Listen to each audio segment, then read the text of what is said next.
All right, welcome to Winners, Wallets, and Worldviews. I am your host, AJ Armstrong. You can follow me at aaronjarmstrong.com, and you can listen to this podcast and others at aaronjarmstrong.com/podcast. Today's guest was absolutely incredible. He goes by Sids, but his full name is Siddharth Rajseker, and he is an Indian businessman who is absolutely phenomenal in the digital marketing space. He goes through some very detailed tactics of how you can take your expertise, your knowledge, your subject matter, and really expand that in the digital world. And I think this is something that was really helpful for me is he broke down this framework of how you can find your niche, how you can go about marketing your different niche and your products online. And he gives some real tactics, how to. So it's very dense, very note heavy podcast in this epic mastermind of an episode. But he was absolutely open and willing to share all of the incredible details, from how to find your niche to what problems are you going to solve and what hustle are you going to bring out to the marketplace. So folks, I really hope you enjoy this episode as much as I did. It's very dense and very note heavy. So get your pen and paper ready wherever you happen to be listening to this too. And without any further ado, I bring you Sids. Welcome to the show. Welcome to Winners, Wallets, and Worldviews, the only show that's going to teach you how to be somebody. Where in your life did you learn that you're not good enough? Take what you're most passionate about and what you're most fearful of, and what is the plan to overcome that fear, and what is the plan to enact that passion. Welcome to Winners, Wallets, Worldviews. I'm your host, AJ Armstrong. On the other line, we got Sids over here who's going to share with us some crazy tips on lifestyle entrepreneurship, taking some of the things you guys might already know about, some tips, or you might be an expert or positioned as an expert in something else. And he's going to help us figure out how you can take that concept, market that concept, and create a little bit of a side hustle, because we talk about side hustle a lot on this show. So Sids, brother, thank you so much for coming on the show. Great to be here, Aaron. Yeah, looking forward to sharing some stuff. Yeah. Dude, we're so excited to have you here, man. You are just a rock star. You're speaking all over the place. You're helping people out there. And, I got to ask you, where did all this start? Bring me back to a little bit to your childhood and your upbringing. And then how did you get to become, an entrepreneur, or where did that come from? Yeah. I actually dropped out of college when I was in 12th grade. I scored 28% in my maths board exams. And I don't have a degree next to my name. So I'm not a graduate. So the journey started off, at that point where I was discovering on what I should really do with my life after I failed my 12th grade. And the only thing that I was good at right from my childhood days was music. I've been playing the keyboard since the age of 10. Really? And yeah, so I've been in the music industry. So I've been in the music space. My dad is a guitarist, mom is a guitarist, brother's a guitarist. So it's like a musical family. I got my Les Paul right here, man. We should jam. Yeah, we should. So, the only hope that I had was get into that space. So I got into the music industry in 2001. After I flunked my 12th, I did a course in sound engineering here in South India. There's a place called Chennai. And you might have heard of SAE. SAE had a branch over here, School of Audio Engineering. And in 1 year, I scored like 92% there. I was a topper there. And the institute recruited me back to start teaching. So I've been teaching since the age of 19. I used to teach people music production, like using Pro Tools and all these different, sound and equipment gear. And I used to actually work with analog mixers. So I used to teach a lot of people on how to use all that gear, and did that for a good 3 years, in the music industry, just geeking myself out with all the tech and the gear. And that was just I would say that phase where the software-based music production was just kicking in. With all these tools and Reason, Ableton Live, New End, all these different tools out there. So I was a DJ too. I used to be playing in many clubs, and during that time, I used to actually play my own music, which is very rare back in the day. In India especially, because most of the music used to come from Europe and other places. So yeah, did that. It was a good, fun experience, and life took me to Dubai for a few years. I used to make ringtones for mobile phones. The polyphonic ringtones. And so I transitioned from the core music production industry to more into the mobile industry. I spent a good 5 years over there.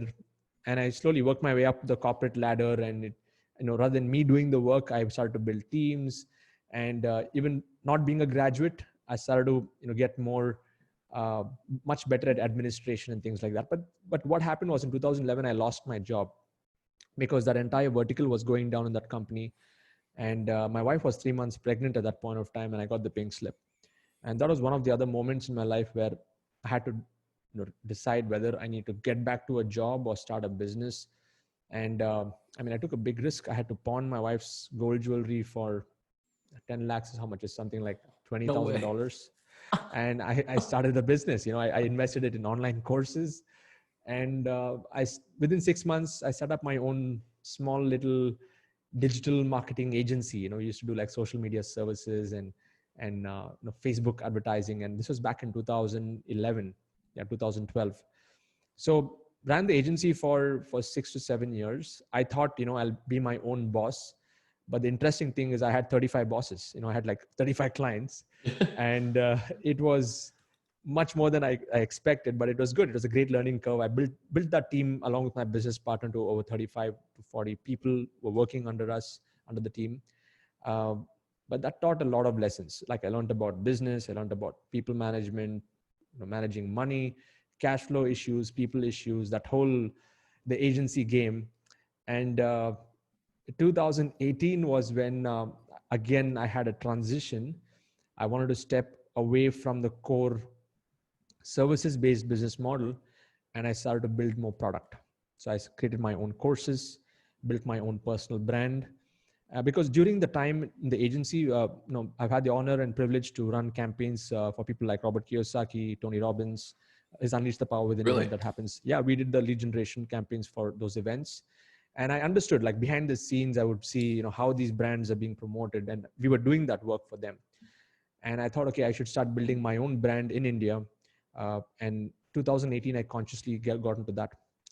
And last 2 years, it's been a roller coaster ride. But right now, I have a community of one of India's largest communities of coaches and trainers. Over 7,000 people who are going through my process right now. And it's such a fulfilling business. And the best part is I only have like 2 employees working for me. And it's a paradigm shift from a services model to a product-based model, and so much more free time and so much more profitable in multiple ways. So that's the short version of the last decade. Yeah. Well, there's some interesting points I think you brought up. One of them in particular was you mentioned that you had 37 bosses at one point, and I always get a kick out of it because when people start a business or when they become entrepreneurs, one of the number one things they always tell me is they say, well, I'm sick of working for the man, I'm sick of working for a boss or this or that. And it's just funny because it's like, well, here, depending on what your entrepreneurship business model is, if you're 100% ownership, your customers, your clients, they are going to be driving your decisions. They're your boss. And I think that's a great way of looking at it is you've got multiple bosses here when you're looking at entrepreneurship that way. If you have other investors in it, or maybe you're a syndicator in a real estate deal and you have a bunch of investors, they're also your bosses. People are always going to be influencing the way your business works. So if you're going into it because you just want to have this like autonomous stream of money coming at you, it's not about that. It's about figuring out a way you can drive market demand and market value. And I think that's a really good way of putting it. I went from having no bosses to 37 bosses. The second thing I wanted to touch on with you really quick is, I think that's interesting. You worked for Tony Robbins, Robert Kiyosaki, really household names in a lot of different entrepreneurship insight, personal growth and development insight, things like that. What are some of, the things you learned working from those two in particular, or, some other people that you ran marketing campaigns for? What's like one of the hugest takeaways you learned working with them? Yeah, I mean, it was a huge moment because the whole connect came through BNI. I was also a BNI member. So for many years, I used to be a part of that organization. And I got connected to Success Resources. So Success Resources does all the events of Tony and Robert Kiyosaki all over the world. What was it called again? Success Resources. Success Resources? They're based out of Singapore, but they have links all over the globe. So I think all of Tony's events that happen in the US, he runs it on his own. But anything outside the US, this particular organization, they handle the entire. So we were one of those, vendors with Success Resources. So they would give us a budget. And I'll tell you that one of the biggest takeaways that I learned that I got was managing and running these humongous campaigns. We had to fill UPW London, 12,000 people. So we would be spending even up to 5,000-10,000 pounds a day on advertising. So how much? 5 to 10,000 5 pounds a day? pounds per day. Yeah. Oh, 5,000 pounds per day. 5,000 pounds per day Oh, in some geez. cases. Okay. Yeah, that's really something to think about, to get yeah, a 12,000 person room filled. Yes. And we generated like 40,000 leads in like 3 months and things like that. And so it was a huge responsibility because even though I was the owner of the company, I had the teams working with me, but it was a big responsibility to fulfill that, the budget. So they said, okay, this is our cost per lead and you got to keep it under this. And we would be trying so many different things. It would spike up, spike down. And so I think the biggest learning for me during that phase was besides, directly associating with a big brand name like that, it was how to really be prudent with advertising money, which is coming from the client. And what are the different ways that we can, optimize campaigns. So actually, on my own, I wouldn't have been able to spend that much of money for campaigns. Yeah. But going through that experience taught me so much about traffic generation and how to really structure the campaigns and get the optimization. Well, for a guy like Tony Robbins, who is, like you said, UPW, I've been to one in Chicago, a great experience. They fill up an entire stadium, and the one in London, 12,000 people. So if you're spending 5 to 10,000 pounds a day, what is the KPI target that he was giving you for the cost per lead? Like, what were you trying to aim for? It was a £5 a lead, KPI. Okay, £5 back then. lead. So yeah, this is a long time back. So now it should be much more because it's a crowded space. Yeah. So it was £5 a lead, and we would generate leads for a preview.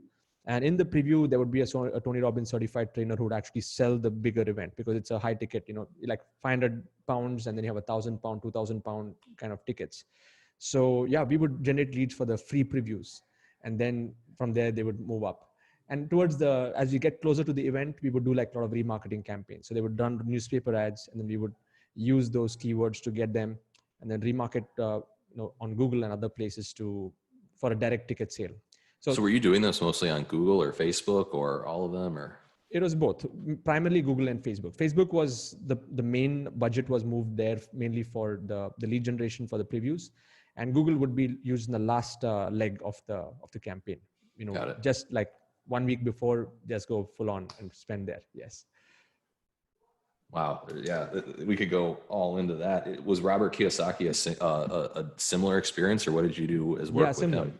Yeah, because we worked with Success Resources on a whole stream of their global So both events. of them were part of this Success Resources. Yeah, both of them, and many other names also, like Jordan Belfort. You can name all the big speakers who go, like Dr. John DeMartini, Jack Canfield, Brian. Is this like an organization? Let's say like I wanted to promote an event. Could I join and just give them marketing budget and then a team of digital specialists take over, or how does that work? They are one of the world's largest event organizers. Of course, now their entire model has changed after the current world scenario, but they used to be running at least 500 to like 1,000 events a year, and they had different teams in various locations. So they are more like the promoter.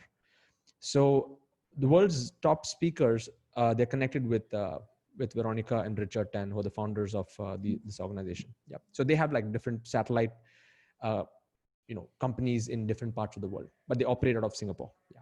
Wow.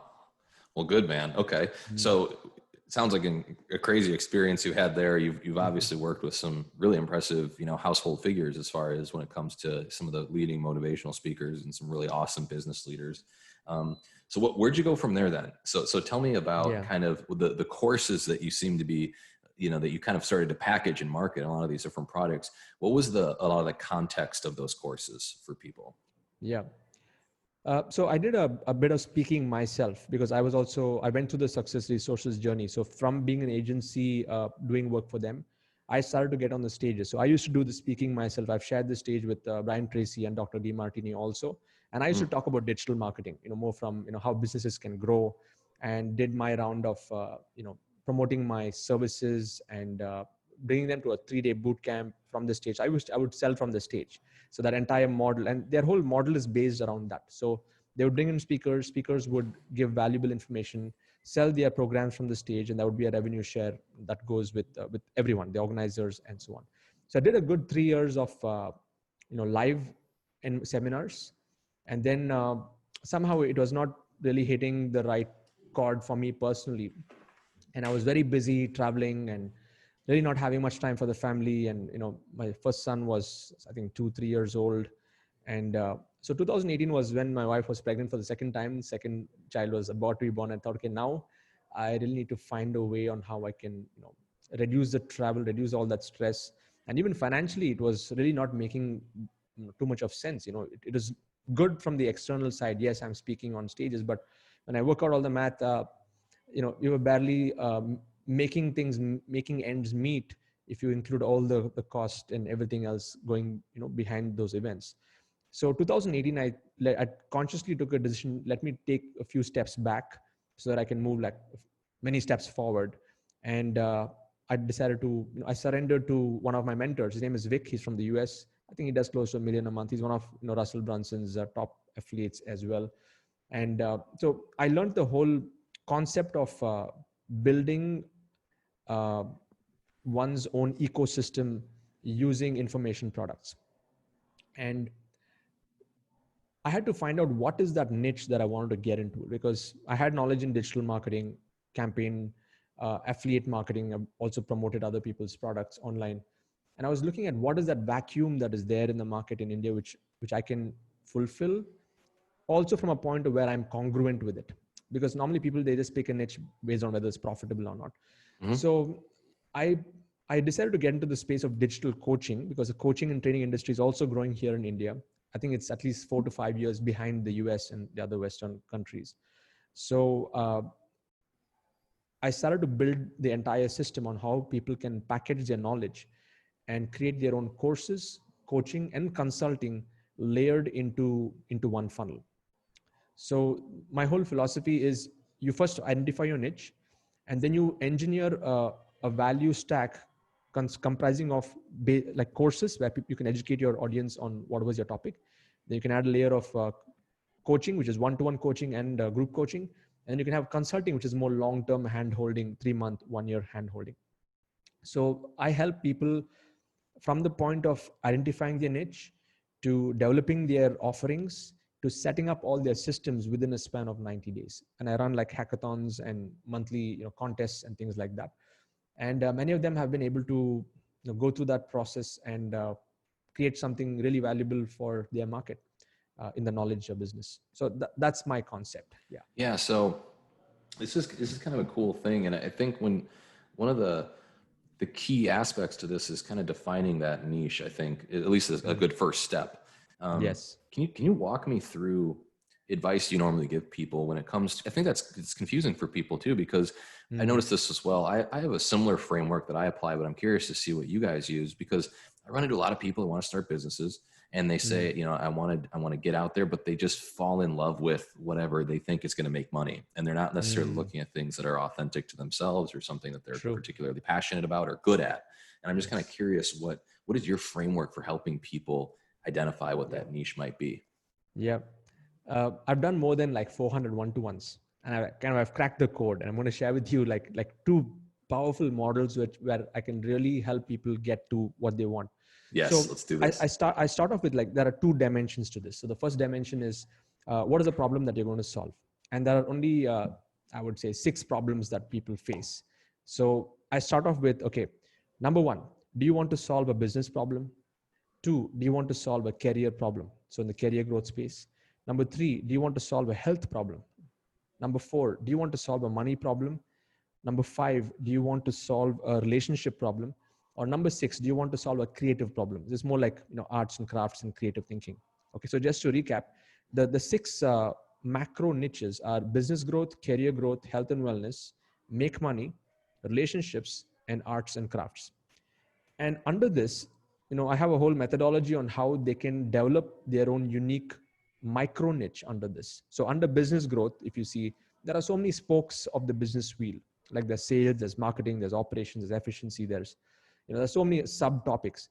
And even if you look at sales, under sales, there are so many micro niches, like you can say webinar sales, B2B sales, B2C sales, one-to-one sales, negotiation, and all that would come under sales.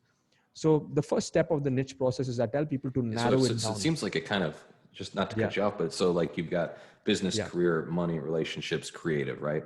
And then Yes. within business, you have, it looks like almost like the core competencies of a business. You've got Yes. operations, you've got sales, you've got kind of those maybe management or leadership, you know, those different types of sub niches. That's a great way of looking at this and breaking it down. So Yeah. yeah, jump back in. I just wanted to recap that quick because that was important. Yeah, thank you. Thank you. So the first thing I tell people to do is go narrow, because if you go micro, then it's a blue ocean there, you know, because if you just say you're a business coach or a career coach or a health expert, like you're just going to be in the red ocean. There are so many people competing there. So I give 3 examples. So I tell my students, okay, which one will you pick? First option, if I say, hi, I'm Siddharth Rajseker, I'm a business coach. Okay, second option, hi, I'm Siddharth Rajseker, I'm a sales coach and I help businesses increase their sales. Okay, now that's a little better. The third is where the micro, you know, thing happens. It's like, hi, I'm Siddharth Rajseker, I'm a video sales specialist and I can help businesses increase their sales using the power of videos. Okay, now that becomes so much more unique. And it is so much more narrow, and you become valuable in the marketplace, and it becomes the blue ocean. You know, even there's no one to compete, and even if there are other people doing similar things, your formula is going to be different from someone else's. And I think that is a big problem in today's coaching training industry. Is everyone is trying to do the same thing, and it's creating a distortion in the marketplace. It's really not adding value. You're just being just another, you know, whatever, just another business coach, just another career coach, just another consultant. Yep. So the first part of the whole niche process is to help people narrow it down. And I have a course called Niche Clarity Blueprints where I share more than 1,000 micro niches. In fact, I've made a list of everything. You know, under business, there are at least 100 of them. Under career, there are at least 200 of them. And then I make people first identify that. And the second is I have a 5P model. Like if these 5 Ps align, then you can be sure that you're on the right track. So the first P is you need to have a passion in that niche, because if you really don't love what you're doing, and if you just pick a niche purely based on how good how profitable the niche is, I mean, after some time you'll start to get bored. You need to really love what you're doing. So the passion should solve a problem, which is the second P. Because if your passion does not solve a problem, then it will still come under a hobby. For example, I love music. I have a passion in music, but I'm not here to solve any problem. I just love music. That's it. Yeah. So it comes under hobby category. Yes. I'm with you. Yeah. That happens a lot with people. You know, they run into what they really get excited about, and they think that's for whatever reason the market cares about that, and that's not necessarily solving the problem. So I think that's a key point that really helps, I think, frame that up and tee that up for people is what Yes. they're niching down on. So we got passion, we got problem. What's the next problem? The third is the persona. The passion should solve a problem for a very specific persona. And the narrower you go, the better. And I give the example of, here in India, a lot of people practice yoga and stuff, and in fact, everywhere. So if you're just saying you're a yoga expert, okay, it's fine.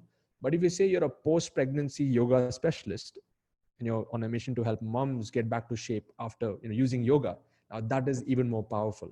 So that is where you go narrow it down to the persona level, which is the third P. The fourth P is there has to be potential in the market. There has to be like a hunger for that particular market. And especially now when you look at some of these industries that are going down, like hospitality and travel and tourism, and all these are nosediving right now in the current world scenario. So if you're planning to get into this market right now, it's already a losing game. So you need to look at even whether there's potential in the market. And number 5 is, can they pay you for it? The 5th P. So when you score, like when you check all these 5 in green, that is what I would say is a business. Otherwise, it's just a hobby. People may just have a passion. Yeah. This is a really helpful framework, I think, to look at things, because I can speak from some experience about having issues with this as well, where you find something you're really excited about, you are solving a problem, but when it comes to the persona that you select, sometimes that person doesn't have the money capable to do what you're looking for. So for example, when I ran a program a while ago that was aimed at, like hyper startups, people that were like really looking to they went from idea to business. And what I found out was that program priced out a lot of the people that had that problem, because people that had enough money typically didn't need that service, but people that had no money really needed what I was talking about. And it was like this, they didn't have the final P, that payment. So I can totally see how looking at that holistically and comprehensively can seriously help what you're deciding as far as a niche. That's really good stuff, man. Yeah. Thank you. Wow. So we have, that's just on deciding your niche, right? So what's kind of the next bigger phase to that? The next phase is designing the whole customer journey, and I have the 4-step model over there also. So the first step is, you need to engineer a really, really awesome lead magnet, which is the first step. I mean, normally I do webinars. So for me, the webinar is the best lead magnet because it's like one-to-many, and I can educate people live. I can engage with them, and then I can offer my product. So the first stage of the funnel is the lead magnet. The second stage can I ask you a quick on the lead magnet? Yes. So the last woman I had on my podcast, Jamie, talked about how she's found for coaching professionals and courses as well that having webinars is really effective. And I also asked her too, just about, what's a topic or subject that gets people interested in jumping into the webinar. Sometimes so that could be an issue, right? Of finding something that someone actually wants to spend an hour of their life or several hours in some cases jumping into. So do you have any ideas or things that you found or framework of deciding a webinar topic? Yeah. See, it's all about the title and the headline. So normally when people title webinars like, say, business growth webinar or something, it's too boring. But if I title it more like, the 6 principles to accelerate business growth in 90 days, something like that, if the headline is very precise, you can get more show-ups in the webinar. So the key is to identify what is that pain point that the business owner has, and you put that as a title. You make that the title. So for example, some of my hooks in my webinar titles are like how to build how to build a super profitable digital coaching business in 90 days without any office or employees. Okay, so now that is a hook. So you need to first think about 5 to 10 different hooks that you can use. And that should be the title of the webinar. And of course, it's almost, so you have a pain point and you have a result is what it sounded like when you gave a couple of different examples. Absolutely. A pain point and a result. And even the word without is a very powerful word when you use it in marketing, like how to do this without dash, what may be like how to build a business without any office, or That's how a great to hack, lose weight, how to lose weight without doing the hard part. But of course that doesn't exist, but the word without is a very good hook. Yes. I think you're absolutely right, because without talks about, that's really your way of touching on that pain point, right? It's like the hard part about losing weight is I have to diet or I have to work out and exercise a lot. So if you say like how to have a sustainable, I don't know, how you can lose weight and look good without having to exercise more than 65 minutes per hour or 65 minutes. That could be like a 15-minute workout or whatever solution. But yeah, you get the idea. I think that's a really interesting pro tip that you just gave there. That's something that gets overlooked a ton that nobody would really notice is how good that word without really is. Thank you. Yeah, that's huge, man. Okay, so you got title, headline. The title and the headline are really touching that pain point using a word like without, but then it's also sharing the result of what they're going to get because they decided to jump into this webinar. So that's that's engineering your lead magnets. Now you're using that as your way to get into lead. What's the second bubble, I guess, in the customer journey? Yeah. The second bubble is the whole warming them up to come for the webinar. So there has to be a nurturing sequence. So if somebody registers for my webinar, I have at least 3 videos that pre-frames them before they come to the webinar. And, so they're already in that mode of making a decision. See, because the purpose of the webinar is not only to give information, but also to get them to make a decision, to buy. So it has to be thought from that perspective also. So the second bubble is you need to offer a tripwire. A tripwire is a low cost, easy on the pocket kind of a product. And I normally sell like my tripwire anywhere from $97 to anywhere between $200 to $397. Anything under $500 range is something that really works. Of course, I sell in Indian rupees. I'm focusing just on India. And that is the level 1 course or a conceptual course. So what I do is I help my students break it down into a student journey itself. Okay. So what I mean by that is the webinar is to give people a lot of insights on what is possible. Then they need to invest in a mini course, 90 minutes, 90 minutes to 2 hour course, which is a conceptual course where I go deeper into the concepts. And then I have the third level, or the third bubble is the actual core product, where I put them through an implementation program, which is also pre-recorded videos. Okay. So the way that I engineer the whole learning journey is conceptual, implementation, and then the step after that is coaching and consulting, where I will give my time only to those people who have been through the course layer. So the way that I've engineered my funnel, and I tell all my students, is the webinar, you can keep doing that. And 2 levels after that has to be pre-recorded videos, and that gives you more flexibility and free time. And those people who go through that funnel, from there you can select and choose who you want to bring in for your coaching and consulting. Yeah. So that's the so, so you've got kind of you're really positioning this as a sales funnel, where you've got the first is kind of that initial barrier to entry that you're trying to get. You're trying to get people into a webinar because that's going to, allow you to kind of build that relationship. It's going to allow you to show value to people. It's going to allow you to make that initial connection. And people could leave and walk away and they would still have a significant amount of value because they've contributed to it. Right. But a handful of them are going to want a little bit more, because this is something that they're gonna taste what you could do, and you only have a certain amount of time on a webinar. So then you jump into kind of the warming them up, and you're calling it the tripwire, I guess, which is where you're giving them something that's actually probably not free anymore. It's just less than $100, but it's something that can give them that next level. So you're giving them kind of it's a graduation from the webinar that's free. You now graduated into a course that's a little bit more detailed, and then you talk about more of your core product then comes from there, which is something a little bit more expensive. That's that's giving you all the good stuff. Right. So if you look at even like this podcast, right? Like we only have 45 minutes. We can only cover so much. This is something that's kind of warming people up to you, understanding you're giving a ton of valuable information that anybody can take away. But if they want to do more of this, they're probably going to have to reach out and pay you. Right. So, but that's kind of like that first level. Level 2, get them to kind of, commit with their wallets, commit a little bit.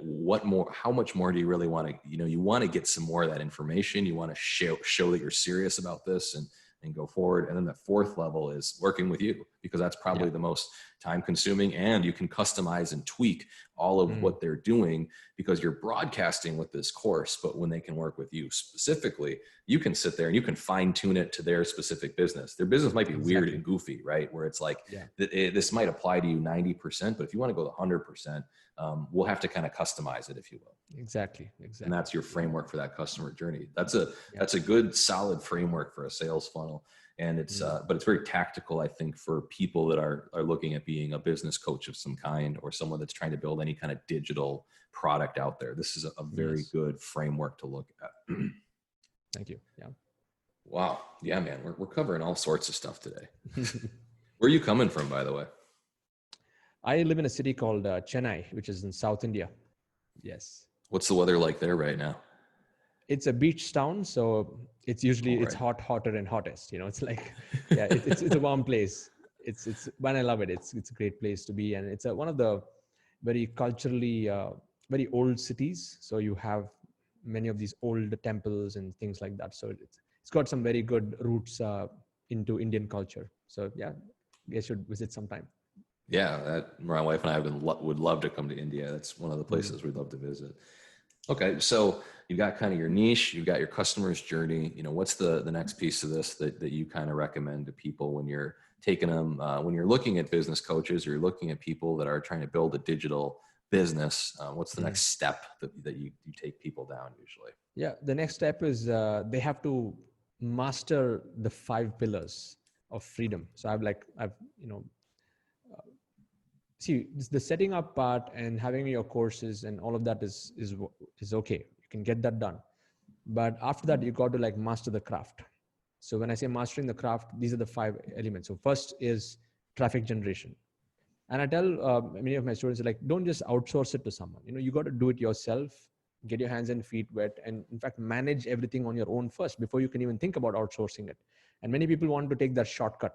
And so I tell people, first you got to do it. And all my videos, I cover the whole end to end, like how they can manage it on their own. In fact, I've helped people build their own website on WordPress within like a couple of hours. What completely non-technical, people. It's so simple. I mean, we're not coding or doing anything these days.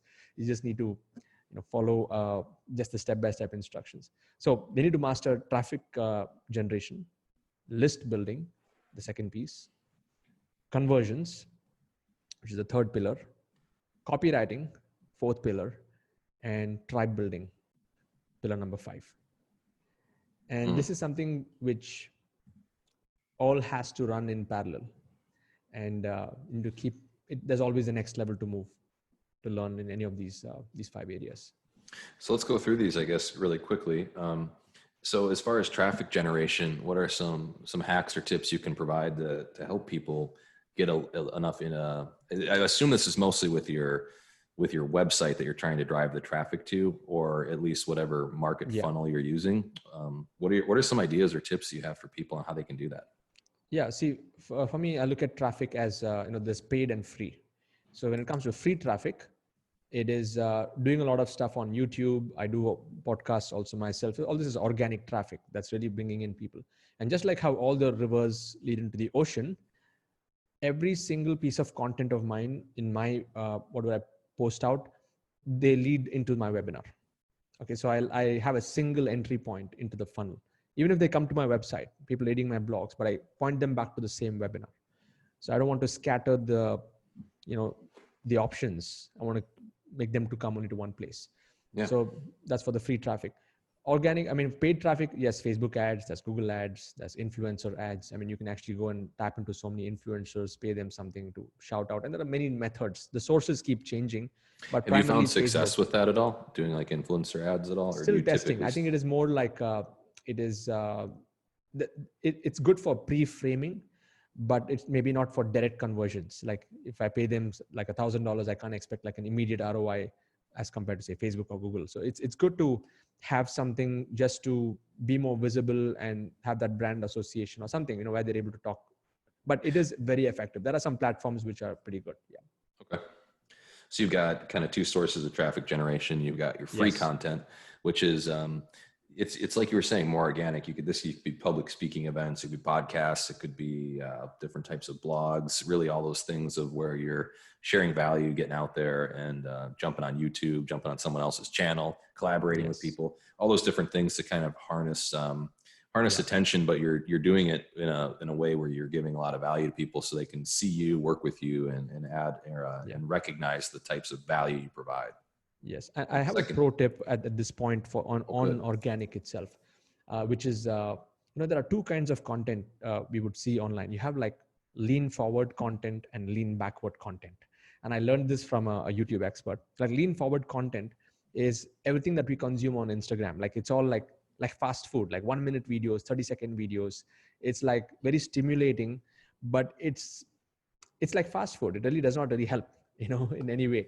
And then you have the lean backward content, which is what we are doing here. It's a podcast. We're going in depth, or you're posting a YouTube video, which is for 25 minutes, 30-minute videos. Now that is, people are going to sit back and they're actually going to like eat a wholesome meal of solid content. And my recommendation, like many people, even in the coaching community, is like, okay, they want to post like quotations and make small videos. And I say, if you can focus on the long format, because you'll be able to attract better quality customers. Because if anyone is going to sit through, it does not have to have millions of views, even if there are like a few hundred views. And if somebody's actually sitting through and going through that 15-20-minute video, they're the right customer that you need. And especially in the knowledge business, I always go more towards the lean backward content. Yeah. So that's you have an idea of like a percentage you typically allocate your time to from a lean forward versus lean backward? I think it's, in my case, it's a 90-10. In fact, I didn't have Instagram on my phone for like 3 months. I just, downloaded it once again just to activate. I have a lot of followers there, more than 40,000, but I do not know. I just focus more on YouTube because YouTube seems to be the more long-term. It doesn't get lost in the feed. So if you're going to be posting something solid, people are going to search for it, and you can be found even a few years from now if it's solid, deep content. So I prefer doing more YouTube and podcast. Yeah. I'm Yes. glad you mentioned that too, because it seems like well, there's a ton of content creators out there that spend a lot of time creating like TikTok videos or Instagram videos or these quick short form videos. And I've tried this too, and we've experimented. But when I look at myself as a consumer of content, I'm getting most of my information off of YouTube and podcasts, probably more YouTube because I like visual as well. And I enjoy, and I don't watch TV. That's my TV, is like learning things on YouTube and watching lectures or university lectures or sermons or all sorts of different stuff, right? Is what I spend, and how-to videos on YouTube, because to your point, it gets in depth. It shares with you in the weeds. Like I don't need, I'm not at that point in my life where I don't need the 1 minute, like really quick 30-second thing to just get my attention off of whatever I was doing that day. I want things how to exactly do these types of stuff. And I think when you're talking about what you're looking for as a coach that helps coaches in a way, that's where they're going to be hanging out, right? And you're understanding their market a lot better. I want to talk to people that are spending time investing in themselves. They're watching a 1 hour YouTube video to learn how to do something exactly. They're not just like, oh, I saw this Instagram video of this guy with a jet and a Maserati and blah, blah, blah. It's a great way of thinking about it. And I love how YouTube and podcasts, on a side note, have become this kind of platform for people to have in-depth, real conversations about philosophy, thoughts, politics, business, just like how to do all this stuff for free. Look at us right now. We're going through this like master class of digital marketing, and people can download this and watch it for free. And it's just unreal that we have that ability right now.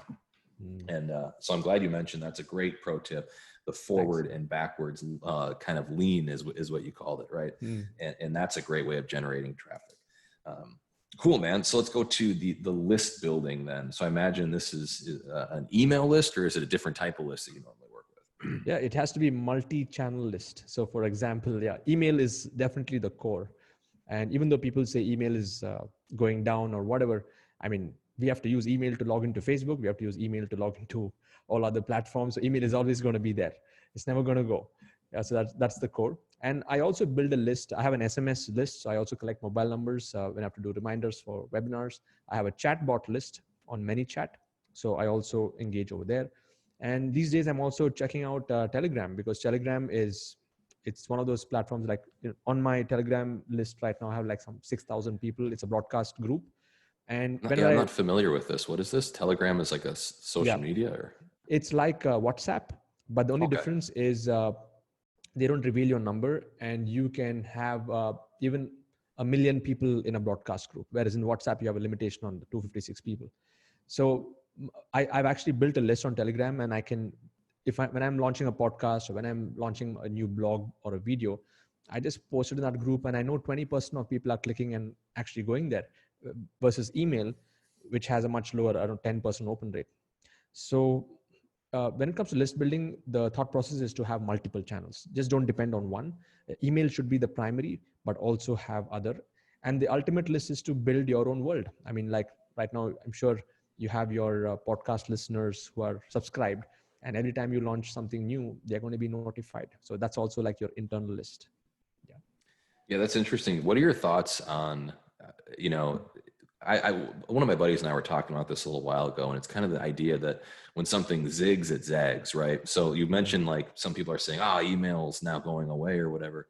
And sometimes there's value in having that, sending out real letters now and real newsletters or a real magazine or something like that. What are your thoughts on that? Do you think that's just a waste of resources and it's just kind of a thought that might not really work when vetted out? Or do you think like there might be something to a more personal delivery of a real letter, a physical address or something like that? Yeah, I think it depends on the audience. For example, I do receive a few physical letters, from these guys, Chris and Taylor. I think they are, they also have this traffic and funnels. And actually newsletter comes, it's a hard copy that comes in mail, and I subscribe to it like $50 a year. And really good stuff. And they've printed out that entire thing on, proper, sheets. And it's like reading the letters from the olden days, and solid content. It's like super solid content. And it depends on the audience. So I think I'm more in tune with something like that because again, they are targeting those who are marketers and those who like to read this like sales copy and like long form direct response copy. I want to look into what they're doing, what kind of words they're using and how they're able to engage with the audience. So yes, the answer is it depends on the audience. But again, I'm not sure, especially in today's world scenario with this whole shipping thing and all things going around. I think it's better to look at the digital channels as a priority and look at how you can improve the open rates and readability. And also, I've noticed all the emails that I send, I completely strip them off of anything visual like a banner or a flyer. It's like just plain text, like how I'm writing to a friend. Those get so much more open rates as compared to having all kinds of posters and newsletter format emails. I mean, people just look into that and just delete it. Yeah. So much of effort goes there. Yeah. Well, we've gotten so good at ignoring, we've gotten so good at ignoring these different type of attention grabbers, right? I think people are very good at learning how to focus on what they care about and kind of waving this out. And that's a good point. I don't know, 5 years ago, the big thing was to have all these HTML graphics and all these different things in the email. And then now you're seeing recently that it's just kind of targeting it with just like you would write a letter, and it's just no distractions. And then if there's a call to action or you want people to click on something, there's one little button at the bottom. That's it. And that's it, right? That seems to be a really effective way of connecting with people because there's just too much going on. And when a distracted person takes no action. Yes, absolutely. Well, cool. Okay. So we've got traffic generation, we've got list building. We've got the next one. Let's sound like conversions was what you're talking about, right? So let's talk about conversions. So you've got them in this list. You've connected with people with traffic. You've got them now. You've got their kind of information of how you can reconnect with them on a list. And now we've got how to actually convert them into potential customers or something like that, right? Yeah. How does what does that look like? Yeah, two parts to conversion. You can either convert directly through funnels. That means you drive the list straight into a video, they watch your video and they buy your product. That's one way. Or you could even bring them into an appointment. So if you're going to be selling a high ticket service or a consulting, which is like more than $10,000, then you bring them into an appointment system. You may probably do a survey, get more details about them, and then you close the deal on the call. So that really works well for the consulting based model. But when it comes to courses, you can do a direct approach.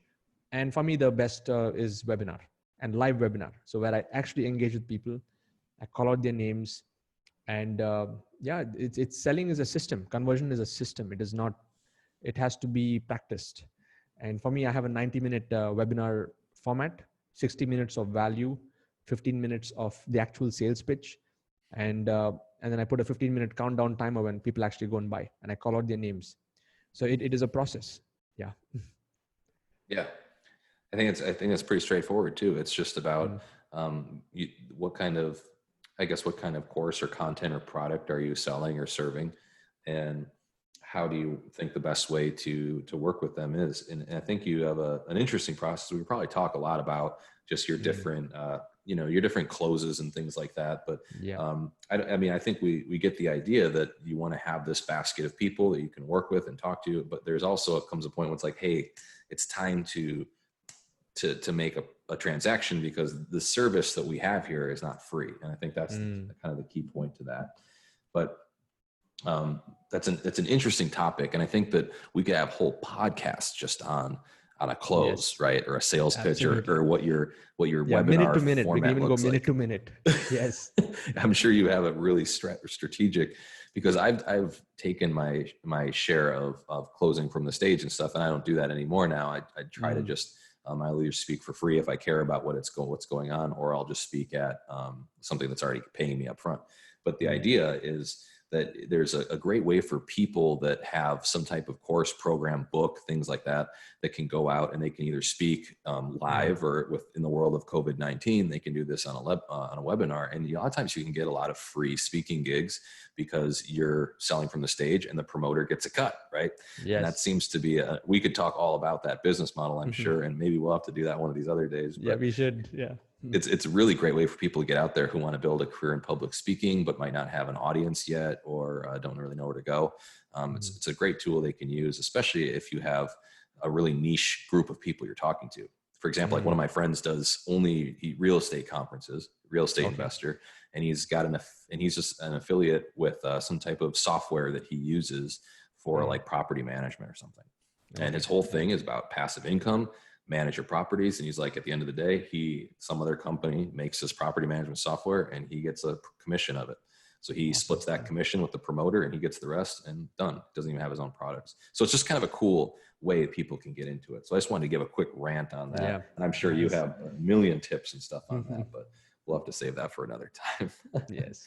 Well, cool, man. So we got traffic generation, getting the people over to you and connecting with them. And then you have list building.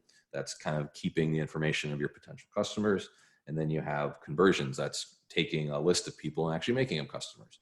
Yes. And then you have the next piece, which is copywriting. I actually have a lot of questions on this because this is quite an art form to be able to write things and generate a response, or write things that are interesting enough for someone to either click on or continue reading. That's really a gift. What are your tips on copywriting, man? I mean, I'm a big fan of Gary Halbert, John Carlton. I mean, these are I think the guys who really spurted the whole copywriting industry for the internet marketing world. From what were their names again? Yeah, Gary Halbert. He is, he's got this website called the GaryHalbertLetter.com. He's no more. He's a late Gary Halbert. His two sons are caring for. But I think if you look at all the veterans in the internet marketing world have learned from him. Like I'm talking about the granddaddies like the Frank Kerns and the Eben Pagans and the first generation marketers. So yeah. So my thoughts on copywriting is copy is used everywhere. We have email copy, ad copy, blog copy, and social media. Okay, so social media also is like, can you even break it down still further into how do you write on chat messages? How do you write on chat bots? So it's a different media, and each media, has to be treated in its own unique way.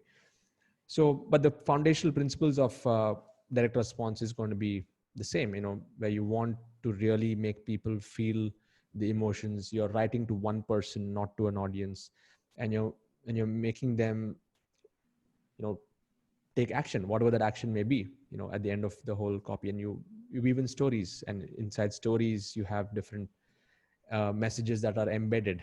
So it is something which I think it's not something that can be just learned like that overnight. It's all about a practice that you keep writing. And so my thoughts, like whenever I engineer emails, I want to have at least like a 10, 15 day sequence. And I follow the value pitch format. So the first email is, yes, I get straight into what they requested for. Say if they want to come for my webinar, then there's 3 emails of value. And then there's another pitch. The pitch is not necessarily a product selling, but it can be just bringing them back to the webinar. Like, hey, where are you?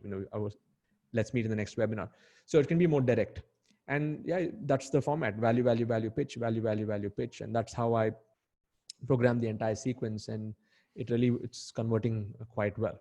So people are able to do you recommend that people try to learn this skill themselves, that it's really essential to at least have some level of copywriting expertise? Or do you think there's a better way to just kind of outsource it or hire someone out that only specializes in copywriting because it's such a skill? What are your thoughts on it? Is it too inauthentic to hire that out, or do you recommend everybody learns it? What's your opinion? See, my take is when I write copy, I may not be like a hard copywriter, like for example, like a purebred direct response copywriter, like, because each one has their own style and flavor.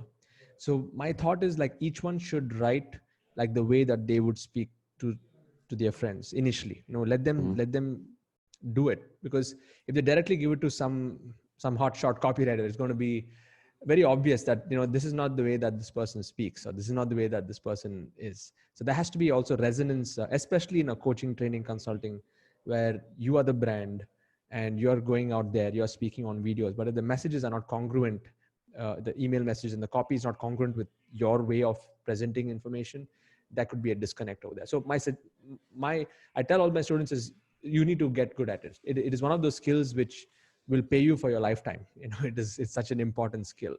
So yeah, don't think about outsourcing it unless you know for sure that you can guide the copywriter on how the voice should be.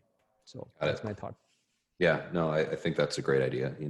There's just some skills out there that I'm a big proponent of outsourcing as much as you possibly can. So I would like to ask that question just to see, is this something we ought to really know or understand? Or is it something that, we might be able to take that off your plate and kind of give that to someone else. But to your point, the idea of all these different platforms is to build a relationship.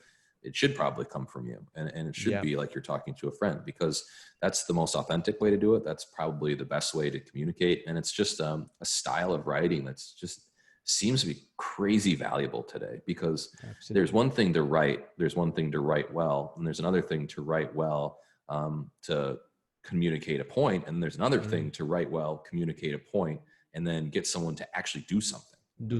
Exactly. And that's like, it's almost like the top of the line as far as your writing capabilities. So I think it's really just a progression in that kind of way, but we digress. We'll jump into the last one here. It looks like you had tribe building. I'm excited about this one, because this is one of those things that sounds like you're trying to keep those clients close to you. You're trying to build that loyalty, build that relationship. Talk to me a little bit about tribe building. Yeah. So in my funnel, if anyone buys even my tripwire, I do weekly masterminds. It's a lifetime thing, so every week, every Thursday I show up and I answer questions for an hour. So besides them going through my products, I'm always there to support them. And this went to a whole different level. So what ended up happening is my first maybe 100, 200 customers were, they were okay. It was pretty okay, building the tribe.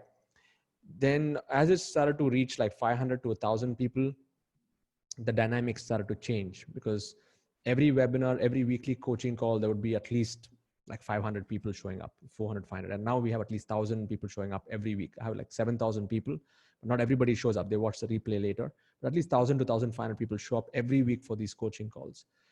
And then I realized, okay, there's so many people, they want to keep coming back. And why cannot I build a home for them where they can interact with each other?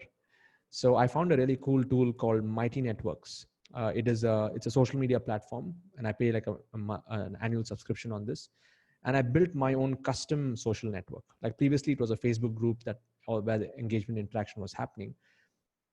So now we have like 6,000 something active people on that social network, and they are posting various things. So now I empowered moderators there. So anyone has any question, they just type it over there like a support forum, and they get answers within 24 hours. Talk to me really quickly about, before we jump into that, about Mighty Networks itself and why you chose that instead of just using a Facebook group. Is that more robust capabilities? Is it just because you want it on your turf, or what is the reason, if you will? Yeah. So the first reason is I wanted it on my own domain, like my own turf. And the other reason is they have some incredible analytics. Like I can look at what is my engagement rate, my retention rate, who are the members who are really posting. And I can also moderate things. Like, of course, even Facebook can do that. But here I can have different segments. Like I have an event segment. I've got a category segment. So I know what are the kind of people who are there inside the community. And it's quite insane. Like right now we have also meetups happening in the community every single day, only for the paid members. So we have an event segment, and that links to a Zoom link. And the best part is these meetups are not run by me. It is run by the other members of the community on their own. And I've just given them like a code of how it has to be done, like a framework. And that has taken the whole community building and tribe building to a totally different level. It's where I'm literally independent, and people are getting support through other members. They're finding accountability partners on their own. They're attending meetups on their own, and they're just loving it. They just want to be a part of this community. So that is something which I learned, and this growth happened just in the last 6 to 9 months, that spurt in growth. And I had to really figure out how to manage such a big group who want to keep coming back. And these were some of the tools that really helped. Yeah, I think that's a huge pro tip. I also wanted to note too, like this idea of Mighty Networks, that's a fairly unique idea, and kind of building a community in that way. But the idea of having this tribe is not necessarily a new idea. This is kind of originally a long time ago, we called this customer service. You had teams of people that would answer questions about the product or service that you decided to purchase. And then you started to see kind of a little bit more in the IT community. They had these different forums for unique problems that would come up and solve. So they kind of combined customer service with peer support. And then now we're starting to see the peer support is also being conducted by you in this unique group, and you've captured this whole group of people, but then you also have people helping each other. And I think that you have this peer support, you have this customer service, and you also have you're continuing to build connection and adding value to keep lifelong customers. Because what people want is they don't want to just be kind of a one-stop transaction and just they go on their way. They want to have that continuing support. They want to keep working with you, especially if they're satisfied with what you've done. Yes. So tribe building is really an art in and of itself. And I'm glad that's a formal part of your process because, it goes much further beyond customer service in a way. Because it gets really into the connection and the heart of working with each other. And interestingly, I have something called the Leadership Council. Like out of the 7,000 people that I have right now, around 300 of them are my premium customers, like who've got my high ticket programs. And we have a council and we meet once in a week, which is besides the big group. And here I'm open to feedback, and I ask them, okay, what can we do better for the community? And we brainstorm. It's like a mastermind. And that put things on a totally different dimension, because now I don't have to think for myself. I'm getting feedback from the group, and they are making the decision. We are making the decisions together, and we're discussing it very openly and very transparent also. Like even though I started this, I asked them, okay, what do you think I can do better? Tell me how I can serve you better. And they talk straight, and I take those points and I put that on my to-do list. So I think it's very, very important, especially as a leader of your tribe, to also be open to allowing your premium group to give you the feedback and to create a mastermind to grow it still further. Yes. Yeah, you're doing a lot of things with that. You're kind of sharing ownership in a way, and you're also getting, like you said, feedback. And it's about the things that we're just, sometimes as a leader, you're just so blind to how you behave, how you come across, how your product or service, because you might think it's the greatest thing in the world, that you answer all the questions, but you also have a lot up in your head that might not have gotten out the way you thought it did. Yes. And I think that's a key aspect to this. And I appreciate you sharing. All this is just incredible insight, I think, for what seems to be just a nonstop growing market of people that are taking knowledge that they already have in their heart and what they understand. People are experts in all sorts of crazy different niches. I mean, there are experts in just about anything. And when you can start to figure out a way you can bring that into the digital forum, it's extremely insightful and extremely helpful. So I guess, as we kind of we're closing up on time here, but I wanted to ask you, just from your perspective, things you wish you kind of would have known earlier, or any advice, if you will, to entrepreneurs out there that are looking to start their business, or people that maybe are working a job and they just want to start a side hustle, or it might just be someone that's just looking for a nudge to do a little bit more in the world. What would you say would be your advice to those people? Absolutely. It's a great question. I'd love to answer this question, because I was grinding it for at least 3 to 5 years before things started to move. And I would say there are 3 principles that really helped me, which I would like to share. The first principle was a very powerful concept shared to me by my mentor. He said, time is not your most valuable asset. Your most valuable asset is your focus. I mean, what you do in the time matters so much. So how I implemented this practically is, I unsubscribed from a ton of emails. I deleted a lot of the apps from my phone. In fact, I have only 4 applications on my phone. And I decluttered my life. I'm a minimalist. Like I just started to, less things, physical, digital clutter, and I started to focus all my energy on building things and mastering tools and systems. So focus is the first principle, because we are living in a very distracted world, and one pop-up can distract you and can waste a lot of time. Yeah. Second principle my mentor shared, he said, don't be cheap on your journey to greatness. And I was cheap before, where I used to download cracked softwares, I used to torrent courses, and that was the time I was broke. And the day that this went deep inside my head, I started to pay for everything, pay for knowledge, pay for tools, pay for media. And yeah, what goes around comes around. When there was a value exchange, it started to add value to my business. So this is the second principle. When you're building your business, don't go for the shortcuts, and pay for anything that you feel is going to be adding value to your business. And the third principle is systems work, people fail. If people are let on their own, they are going to fail unless they follow a system. And thanks to the mentors who have guided me over the last few years, I just modeled whatever they were doing, and I just gave it my own unique flavor. And if this is a proven formula, I just followed that formula and just perfected it.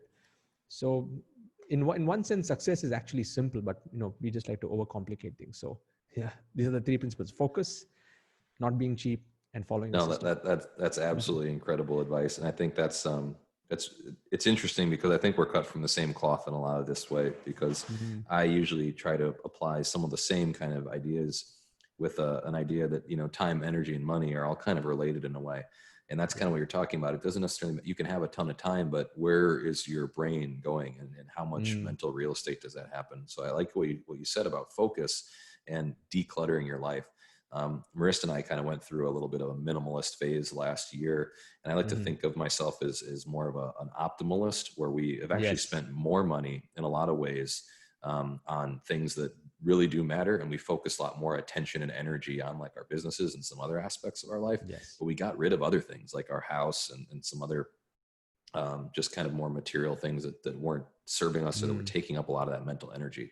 So I think that's a huge point. And as I'm actually down in Florida right now, where I'm working on my book, and I talk about this at quite an extent too. So it's a great reminder, I think, that focus is so important.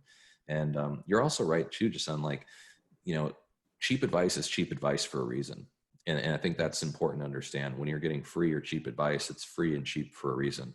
But, when you can kind of pay for premium knowledge or information, that was what the university system was supposed to be. But now we've seen a lot of that good stuff move online, and the university system is good for more of a classic humanitarian or liberal arts education. But when it comes to like learning this stuff, this is changing minute by minute. You got to look at the experts, because like, hey, Facebook's going to change up their algorithms any minute, and it could just disappear completely off the face of the earth. Let's look at what these like really clever, creative guys like you are doing to try to master the ropes here. So, if you're trying to be in this space and learn how to stay alive, you're going to have to pay for some good advice. And I think that's where it comes into, don't be afraid to pay for a course. If you think this is something you're really interested in learning and understanding, it's just like paying for a course at a technical college or a university or anything else. It's just, why not pay for it online? Just because someone is marketing online doesn't mean it's sleazy or scammy. It could just be that it's more unique and different. And I think that's something we should think about as well. And finally, this is awesome, man. Systems work, people fail. I think, me as a systems engineer can really appreciate this, because I've tried to automate like 99% of my life to a point where all the things that are possible to be done on a computer are basically automatic. All the things that need to be done with people are automatic as well. And I think I have fallen into the trap of people kind of leading you astray, or people taking advantage of you and those types of things. And that's definitely a leadership thing. But standard operating procedures are standard operating procedures for a reason. Well, hey, wonderful advice, brother. Sids, I just wanted to let you kind of let people know where they can connect with you, or where they can, maybe if they are interested in learning more about some of these courses, where they can check those out. Yeah, sure.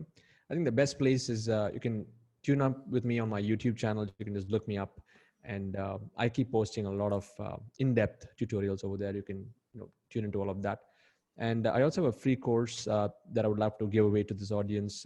It's the blueprint of my freedom business model. And you can go to sidz.co/blueprint, and you can get your blueprint. It's an 8-part video course which explains whatever I've shared with Aaron on a more deeper level, more visual level. And I show you all my systems over there. Yeah, so you can check it out. Awesome. So check it out on YouTube. You got a free course at sidz.co/blueprint. Brother, this was incredible, man. And I want to thank you again for sharing a lot of really incredible pro tips, hacks, details that most people won't share, because this stuff is valuable coming from a lot of these different experts. So I really encourage you guys to connect with Sid's over here and make sure that you're checking him out, because he's continuing to put out great content. He's continuing to speak and go on other podcasts. So follow him along and check out a lot of the stuff he has to offer, because at some point, you know, if you guys are thought leaders or you do have a service in some way that you want to offer and bring online, this framework is going to work. And I think that it's going to change at some point. And it's going to be important to follow along with a lot of the people and see kind of the adaptations they make. And that's why it's important, I think, to follow along with what Sid's is teaching here. So thanks a lot, man. Thanks for coming on the show. Welcome. Thank you, Aaron. Yeah. Once again, guys, this is Winners, Wallets, and Worldviews, teaching you guys the tips, hacks, strategies about how to become successful entrepreneurs, but also motivating you guys to be great people in life. And that's really what we're aiming at doing over here. So once again, you can check this podcast out at aaronjarmstrong.com/podcast, or you can connect with me on Instagram, AaronArmstrong33, or you can always go to aaronjarmstrong.com. Thank you, everybody. Be somebody.